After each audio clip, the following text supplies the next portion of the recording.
बहू को नगिन होता हुआ देखोगे, लेकिन ध्यान रहे बाबा, लाज अगर हमारी चली गई तो लाज केवल हमारी नहीं जाएगी बल्कि तुम्हारे सारे कुल खानदान की लाज जाएगी। एक बात बताएं भैया, जब घर में किसी बहू बेटी की इज्जत जाती है ना, तो महाराज साथ साथ सारे कुल खानदान की इज्जत चली जाती है। द्रौपदी कह रही है अपने ससुर से, लेकिन महाराज कोई भी द्रौपदी की मदद नहीं कर रहा। आज दुशासन चला बड़ा आगे, आगे बढ़ करके द्रौपदी की साड़ी पकड़ ली। जब द्रौपदी की साड़ी पकड़ी तो आज महाराज द्रौपदी रोई के बोली कि आज जस सभा में कोई ऐसा नहीं है जो मेरी लाज बचा सके। क्या बोली द्रौपदी? नीचे किए बैठे सर, कुछ पड़े ना असर, सर कट आई सर, स्वामी होगी ना वसर। बोली क्या मान रहेगा? अरे स्वामी सर और साड़ी का पल्लू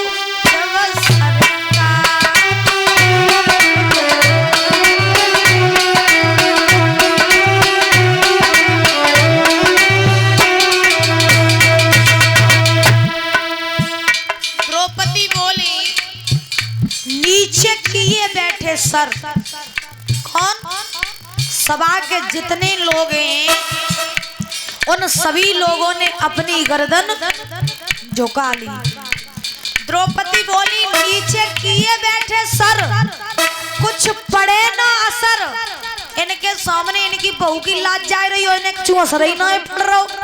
बोली नीचे किए बैठे सर, कुछ पड़े ना असर, सर कटता ही सर स्वामी होगी ना वसर। बोली नीचे किए बैठे सर, कुछ पड़े ना असर, सर कटता ही सर स्वामी होगी ना वसर। क्या मान रहेगा स्वामी सर साड़ी का पल्लू वसर का।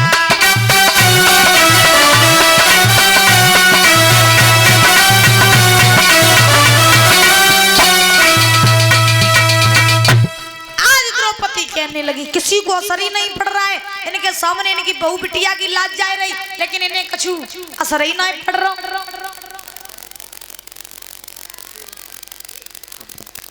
उसी समय महाराज आज ध्यान रखना, श्री सूत जी महाराज समझा रहे 88,000 ऋषियों को कि हे ऋषियों, जो इतने वचन कहे तो आज दुशासन द्रौपदी की साड़ी को खींचने लगा। द्रौपदी रोने लगी। पहले तो अपनी साड़ी को कस के पकड़े रही कि शायद लाज बच जाए, लेकिन जब जोर से झटका दिया दुशासन ने, सोई मैया के हाथ से साड़ी छूट गई।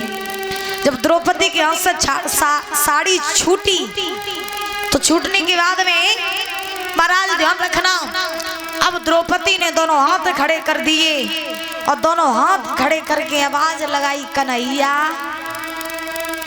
अब का मनमानी करवाई लियो तो वही है और द्रौपदी बोली सुनो क्या अब मनमानी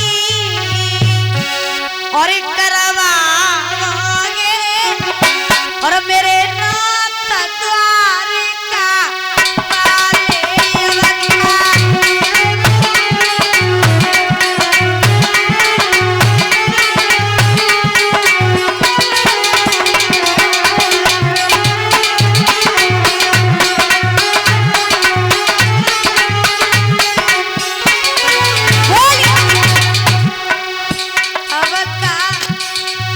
मनमानी करवाओगे मेरे नाथ द्वार का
कन्हैया तवई आइयो। सोई आज खबर पहुंची भगवान के पास में। भगवान बाग खड़े हुए नंगे पैर दौड़ पड़े प्रभु। गरुड़ देव आए, प्रभु मेरी पीठ पे बैठ जाओ, चलो हम छोड़ दें द्वार हस्तिनापुर तक।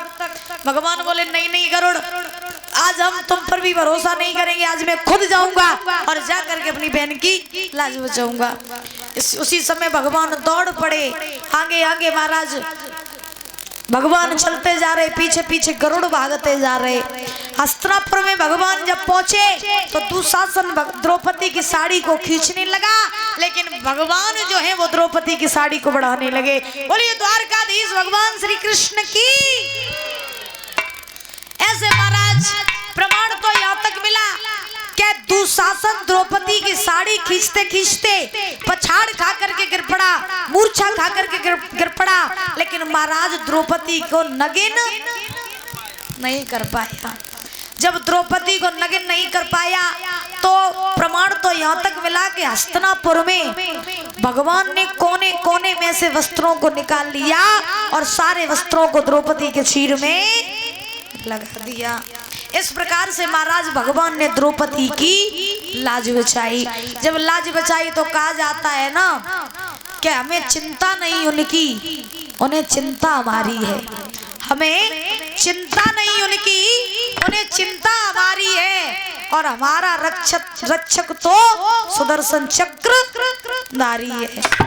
जिसका रक्षक खुद भगवान बैठा हो रक्षा करने के लिए, उसका कोई कुछ नहीं बिगाड़ सकता है महाराज।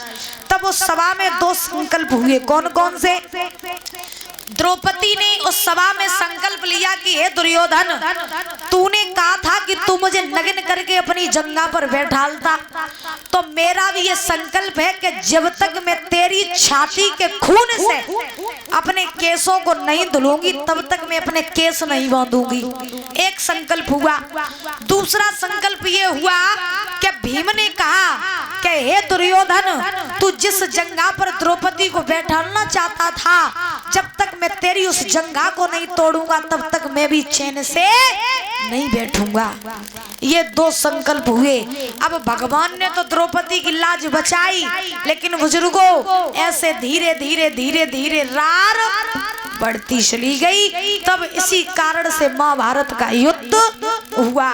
जब भगवान ने द्रौपदी की लाज बचाई, किसी ने द्रौपदी को नगिन नहीं कर पाया, तब द्रौपदी ने भगवान कन्हैया से कहा, कन्हैया तुम तो सब कछु जानते कि मेरी लाज जई है, भैया आवाज बढ़ा दो, तो तुम पहले ही आ जाते तो फिर हम जब सही पे ना पूछते हैं। तन की जाने मन की जाने, जाने चित्त की चोरी, और बाप प्रभु से कहा छुपी जगह हाथ जगत की डोरी। द्रौपदी बोली तुम तो सब कछु जानते और पहले ही आ जाते तो मेरी इज्जत सही नहीं होती, पहले काहे नहीं आए?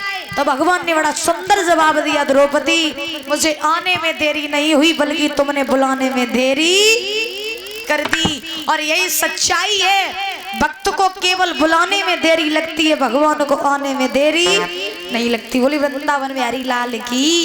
क्योंकि भगवान जो है वो हमेशा भक्तों के वश में हुआ करते हैं। ताली बजा करके बोलेंगे।